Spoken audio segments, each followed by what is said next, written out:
Across my life, I can say that time and time again, the thing that girls have always been most attracted to is something that I call authentic confidence. And I break that up to mean self-respect and self-love. And today, I want to dive into self-respect and what that means, why it's so effective, and how can we truly cultivate it.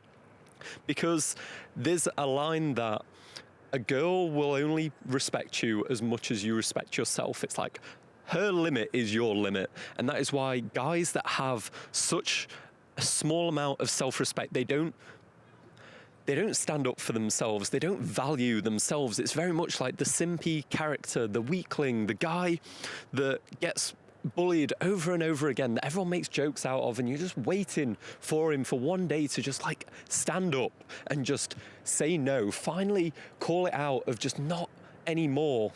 But he doesn't. He still just seems to take it. He seems to suffer through being the last guy to get picked, being the guy at the office that no one really has that fun with and doesn't really talk to. He's not very interesting. And because he doesn't respect himself, people walk all over him. We teach people how to treat us. And I think the mental frame shift that a lot of nice guys especially get wrong, because I think there's a big correlation between if you lack self-respect and if you're a nice guy, is that because they're very self-sacrificing by nature, and you know what, I'm speaking from experience here, I've had my battles with being a nice guy for years, and what the framework is that they start to see the world in is that I'm willing to sacrifice so much. I don't think about what I want. All I do is sacrifice for other people. And they use that as a framework for how much someone should value a relationship, of that I'm able to sacrifice so much of me. Why don't they sacrifice anything back? And it's simply because it's a bad model to see the world. How you value your relationships shouldn't be based on how much of yourself you're willing to sacrifice. It should be based on how much do they want the best for me?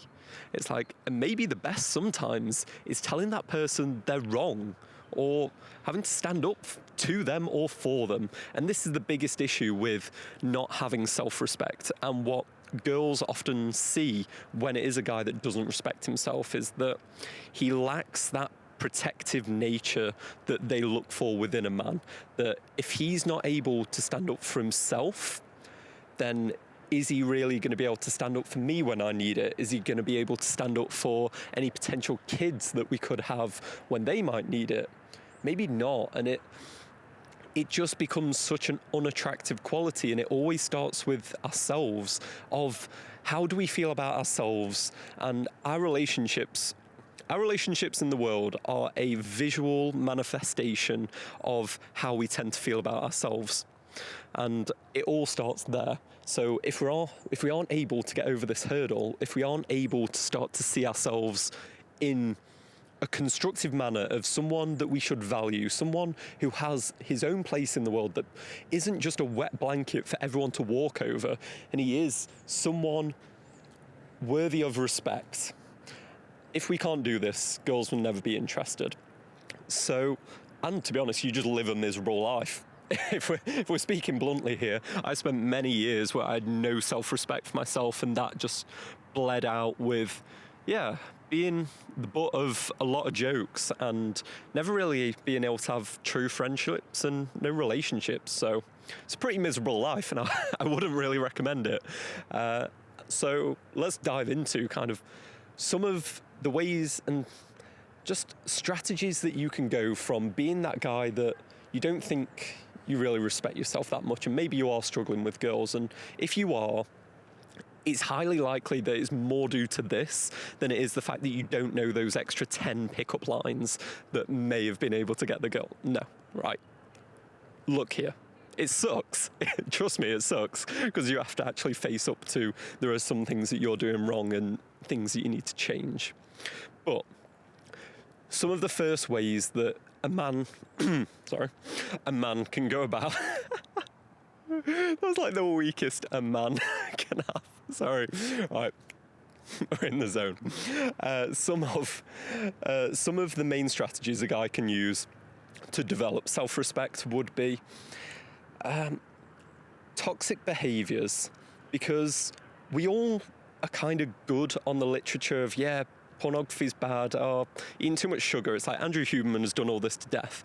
But one of the aspects we never really talk about is the fact that we have what I like to call an internal watcher. And if you consider it like a video game, your self-respect is kind of like a power bar. And it gets determined mostly just by your actions. So when you go watch pornography, or you choose not to speak to the girl, or you choose to be dishonest, that power bar just starts to drop and drop and drop. And this is an impact that never gets taken into account, because, yeah, we speak about, oh, your dopamine getting messed up when you watch porn and all these other things that makes it really bad for you, but you just simply lose self-respect, and it might not even be on a conscious level.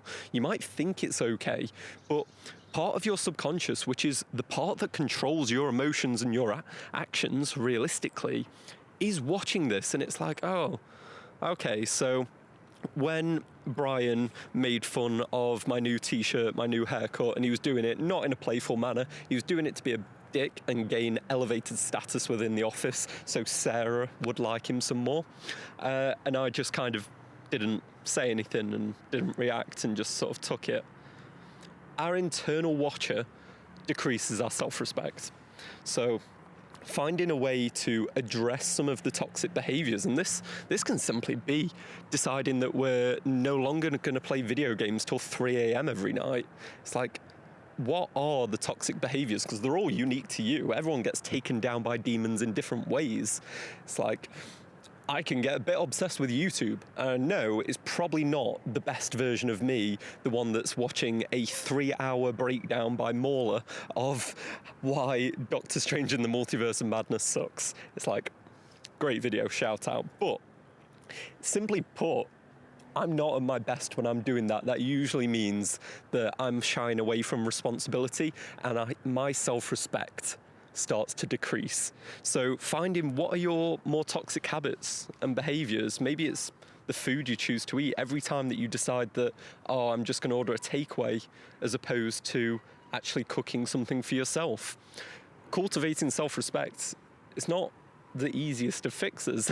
It is what you do every single day, and it is way more logical than you would expect. It is just the habits and behaviors that you do. So first, cut out your toxic behaviors. Second, introduce what I call as just difficult things. It's very much in that David Goggins mental mindset of just like, once you start doing difficult stuff, you start to respect yourself so much more. Truly, like, I rank cold showers as maybe one of the highest on this list, just because of the immediate impact it has and the mental frame shift of like, having the bollocks to actually press the button for a cold shower. It's so instantaneous, and it helps so much. And it's because that every time we shy away from something, every time we see a challenge over there and we go that way, well, we say that challenge was too much for us, and we start to build this false perception of what we're capable of in the world. We don't really think we're strong enough. But if we actually face it, if we turn on the cold shower, we do the difficult workout, we have the difficult conversation with somebody. Like in a video game, you gain XP from defeating that challenge. Like when you go up against the big boss and you defeat the boss, and then you gain all this experience points that then you use to upgrade yourself. Well, where do you think they base that off? That is just reality. That every time you go out and you do something difficult, it changes your perception of what you're capable of.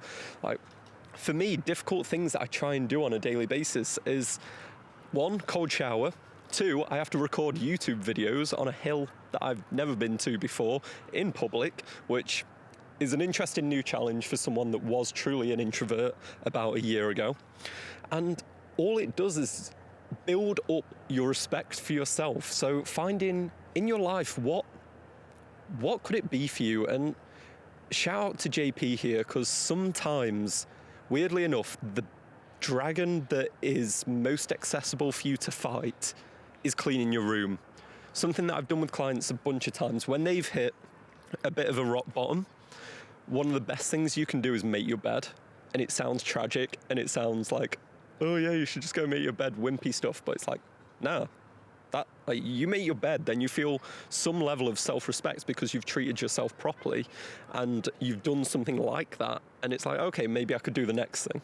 Maybe I could do the next thing. And it isn't linear. It isn't like, okay, I have to do all of these things to get up to a high level of self-respect. It just blows up.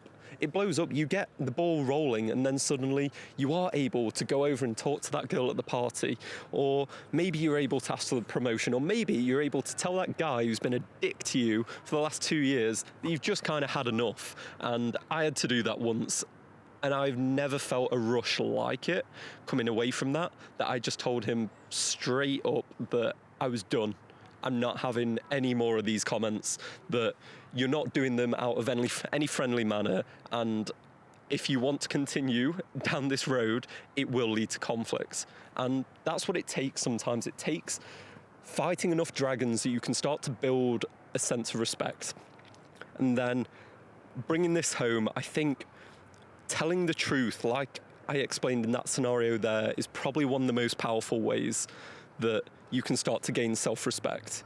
Because every time we lie, every time we corrupt who we actually are, maybe we tell that person that we earn slightly more money than we do. Maybe we lie about how much we can bench. Maybe we just even hide what we like and dislike in the world. Maybe there's this terrible movie.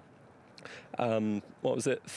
Thor: Love and Thunder absolutely sucked, but there was some guy that seemed to suggest it was good, and there's some monkey brain part of me that was like, maybe you should agree with them, maybe they will like you more. No, if you agree with them. And simply put, what we do is sacrifice momentary appreciation for our own self-respect, and it all comes crumbling down eventually. So finding a way to be the person that tells the truth will increase your level of self-respect for yourself in more ways than you could ever believe, because once you start telling the truth about who you are, you start to feel solid. You don't feel like this papier-mâché man in the world. You feel like an actual agent in the world. And that's what I'd recommend to you, and that is what you should do if you were really struggling with girls and having a difficult time with it. That don't look to the tips and tricks. Look for authentic confidence, and look for doing that in a way where you cultivate self-respect in the world.